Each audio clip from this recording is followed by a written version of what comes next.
Tempo da Quaresma, primeira semana, quarta-feira. Tema 8. Confessar os pecados. Pontos a meditar. 1. A confissão, um encontro com Cristo. 2.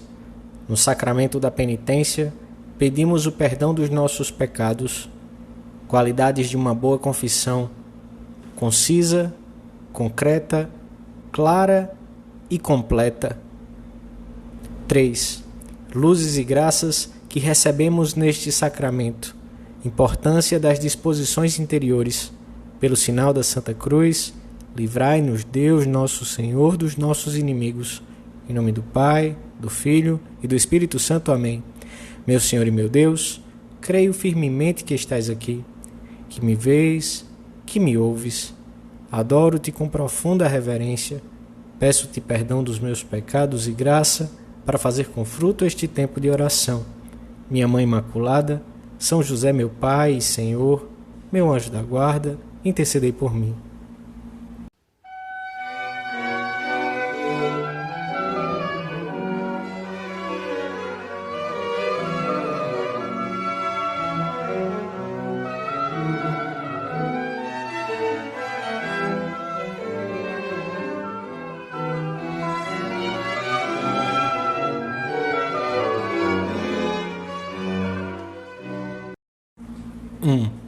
Lembrai-vos, Senhor, de que a vossa misericórdia e a vossa bondade são eternas. Lemos na antífona da entrada da missa. A Quaresma é um tempo oportuno para nos esmerarmos no modo de receber o sacramento da penitência. Esse encontro com Cristo presente no sacerdote, encontro sempre único e diferente. Cristo acolhe-nos como bom pastor, cura-nos, limpa-nos, fortalece-nos. Cumpre-se neste sacramento que o Senhor prometera pela voz dos profetas: eu mesmo apacentarei as minhas ovelhas, eu mesmo as farei repousar, procurarei a ovelha perdida, reconduzirei a desgarrada, tratarei da que estiver ferida, curarei a que estiver doente e guardarei a que estiver gorda e robusta. Quando nos aproximamos deste sacramento, devemos pensar sobretudo em Cristo. Ele deve ser o centro do ato sacramental. E a glória e o amor a Deus devem contar mais do que os pecados que tenhamos cometido. Trata-se de olhar muito mais para Jesus do que para nós mesmos, para a sua bondade mais do que para a nossa miséria, pois a vida interior é um diálogo de amor em que Deus é sempre o ponto de referência. O filho pródigo, que é o que nós somos quando resolvemos confessar-nos, empreende o caminho de volta abalado pela triste situação de pecado em que se encontra. Não sou digno de ser chamado teu filho, mas à medida que se aproxima da casa paterna, vai reconhecendo comovidamente todas as coisas do seu lar, do lar de sempre, e por último, vê ao longe a figura inconfundível de seu pai, que se dirige ao seu encontro. Isso é o importante, o encontro. Cada confissão contrita é um aproximar-se da santidade de Deus, um reencontro com a verdade interior, obscurecida e transtornada pelo pecado, um libertar-se no mais profundo de si próprio e, por isso, um reconquistar a alegria perdida, a alegria de ser salvo, que a maioria dos homens do nosso tempo deixou de saborear. Devemos sentir desejos de encontrar-nos pessoalmente com o Senhor quanto antes, como o desejariam os seus discípulos quando se ausentavam por uns dias, para descarregarmos nele toda a dor experimentada ao verificarmos as nossas fraquezas, os erros, as imperfeições e os pecados cometidos tanto ao realizarmos os nossos deveres profissionais como no nosso relacionamento familiar e social, na atividade apostólica e na própria vida de piedade.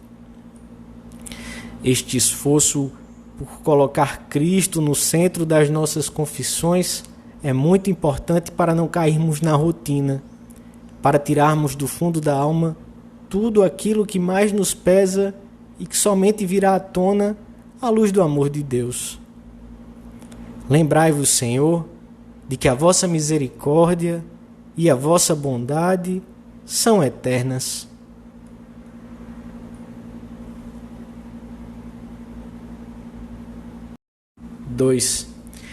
Tende piedade de mim, Senhor, segundo a vossa bondade, e conforme a vossa imensa misericórdia, apagai a minha iniquidade. Lavai-me por inteiro da minha falta e purificai-me do meu pecado. Ao longo da nossa vida, tivemos que pedir perdão muitas vezes e o Senhor nos perdoou outras tantas. Ao fim de cada dia, quando fazemos o balanço das nossas obras, poderíamos dizer: tende piedade de mim, Senhor. Cada um de nós sabe quanto precisa da misericórdia divina. Vamos, pois, à confissão para pedir a absolvição das nossas culpas, como quem pede uma esmola que está longe de merecer. Mas aproximamo-nos com confiança, fiados não nos nossos méritos, mas na misericórdia divina, que é eterna e infinita, sempre inclinada ao perdão. Senhor, Tu não desprezarás um coração contrito e humilhado. O Senhor só nos pede que reconheçamos humildemente as nossas culpas. Não nos confessamos para pedir àquele que está no lugar de Deus que nos compreenda e nos reanime. Vamos antes para pedir perdão. Por isso, a acusação dos pecados não consiste simplesmente em declará-los, em fazer um relato histórico das nossas faltas, mas acusar-nos delas. Eu me acuso de... É igualmente uma acusação dolorida de coisas que desejaríamos que nunca tivessem acontecido e em que não tem cabimento as desculpas com o fim de dissimularmos as nossas faltas ou de diminuirmos a responsabilidade pessoal. Senhor, pela vossa imensa misericórdia, apagai a minha iniquidade, lavai-me por inteiro do meu delito e purificai-me do meu pecado. Monsenhor José Maria Escrivá, o fundador do Opus Dei, aconselhava com critério simples e prático que as nossas confissões fossem concisas, concretas, claras e completas. Confissão concisa, sem muitas palavras, apenas as necessárias para dizermos com humildade o que fizemos ou omitimos, sem nos estendermos desnecessariamente sem adornos. A abundância de palavras denota às vezes o desejo inconsciente ou não de fugir da sinceridade direta e plena.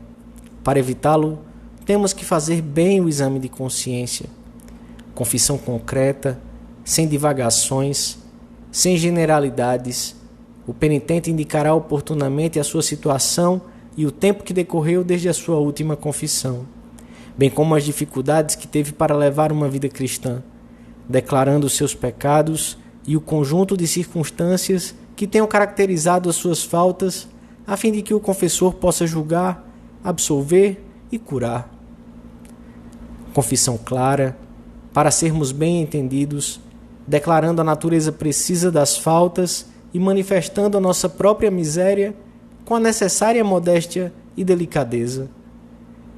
Confissão completa, íntegra, sem deixar de dizer nada por falsa vergonha, para não ficar mal diante do confessor.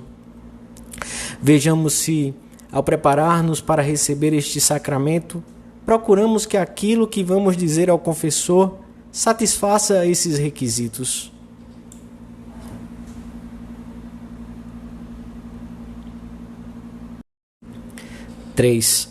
A Quaresma é um tempo particularmente adequado para despertar e educar a consciência. A Igreja recorda-nos precisamente neste período a necessidade inderrogável da confissão sacramental, para que todos possamos viver a ressurreição de Cristo, não só na liturgia, mas também na nossa própria alma. A confissão faz-nos participar da paixão de Cristo e, pelos seus méritos, da sua ressurreição. Sempre que recebemos este sacramento com as devidas disposições, opera-se na nossa alma um renascimento para a vida da graça. O sangue de Cristo amorosamente derramado purifica e santifica a alma, e a sua virtude faz com que este sacramento nos confira a graça, se porventura tivermos perdido, ou aumente, ainda que em graus diversos, segundo as disposições do penitente.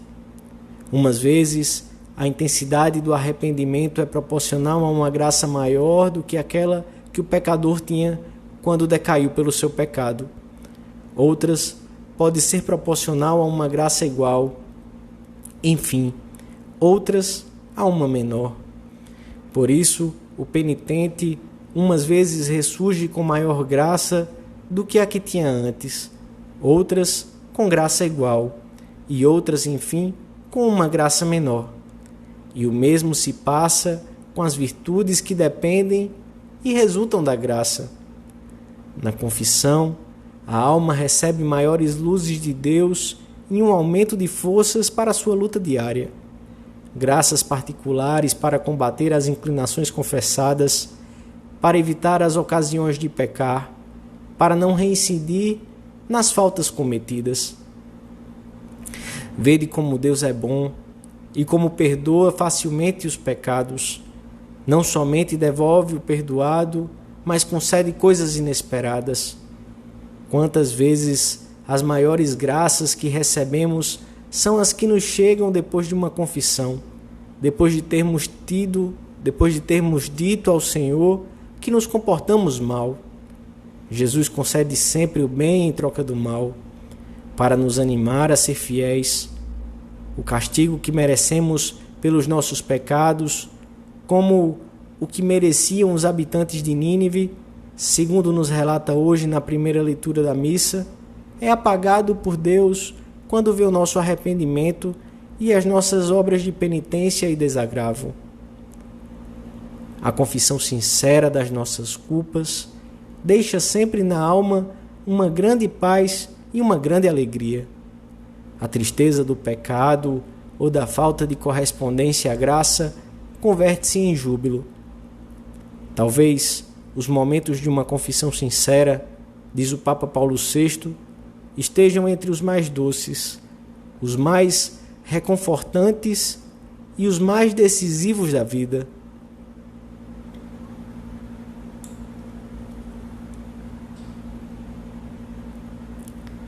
Dou-te graças, meu Deus, pelos bons propósitos, afetos e inspirações que me comunicaste nesta meditação. Peço-te ajuda para os pôr em prática.